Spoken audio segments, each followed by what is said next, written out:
Episode 12, The Glow of October. The air had shifted. There was something unmistakably different about this night.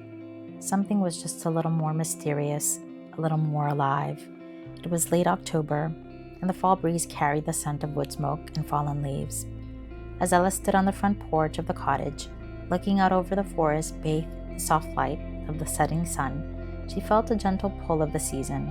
Halloween was just days away, and the world seemed to hum with anticipation. Ella had always loved Halloween, not for the frights or jump scares, but for the magic in the air, the sense that anything could happen on these crisp autumn nights, where the veil between the ordinary and the extraordinary felt just a little thinner. Tonight, she decided, would be perfect for a quiet celebration of that magic in her own cozy way. Inside the cottage, the fire crackled softly, and the room was bathed in the warm glow of candles. She had placed small pumpkins on every windowsill, their orange skin gleaming in the flickering light.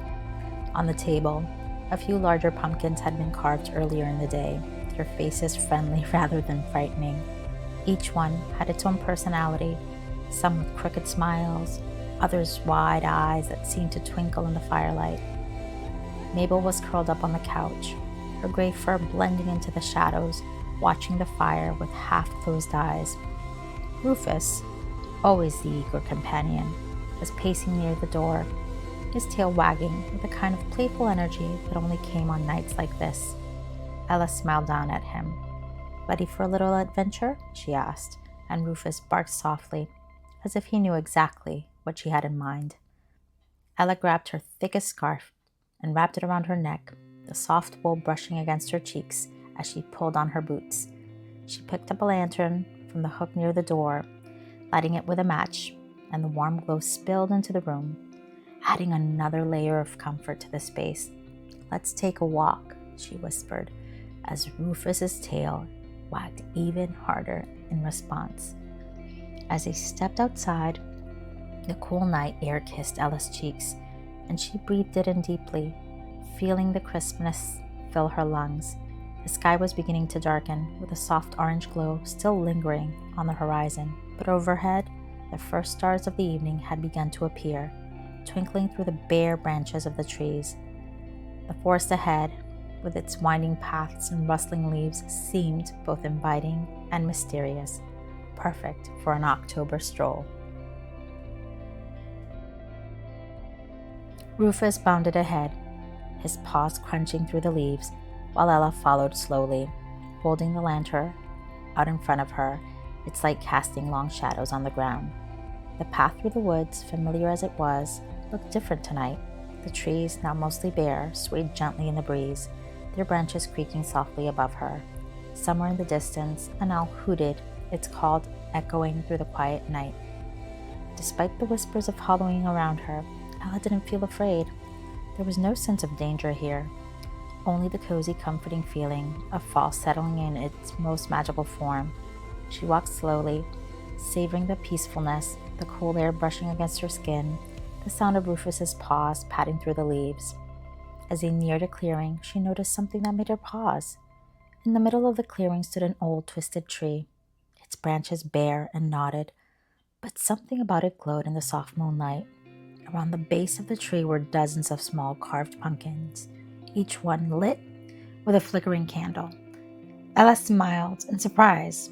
This must be the handiwork of local kids, or maybe the kind neighbor who wanted to add a touch of Halloween magic to the forest. She stepped closer, her lantern casting a warm glow over the pumpkins, their carved faces grinning up at her. They weren't scary at all, just simple, happy faces, some with crooked smiles, others with playful expressions. Rufus sniffled at the ground, wagging his tail as he explored the area around the tree, while Ella knelt down to admire the pumpkins more closely.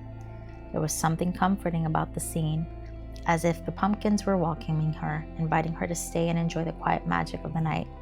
She set her lantern down on the ground beside her, its glowing joining the soft flicker of the jack-o'-lanterns. The air around her felt charged with something. Perhaps it was just the spirit of the season, but Ella couldn't help but feel she had stumbled upon something special. As she sat there surrounded by the glow of the pumpkins, The sky above her continued to darken, the stars growing brighter with each passing moment. Rufus wandered back to her side, his tail wagging softly as he sat down beside her, resting his head on her knee. Together, they watched the night settle in, the pumpkin's glow becoming the only light in the clearing. Ella smiled to herself, feeling a deep sense of peace. Halloween, in all its mysterious charm, had always been her favorite time of year. But here, in the forest, with Rufus by her side, and the warm glow of the jack-o'-lanterns, it felt even more magical than she had imagined.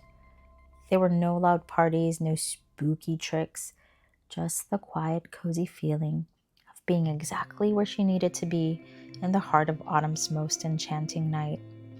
After a while, she stood, picking up her lantern and casting one last look at the pumpkins.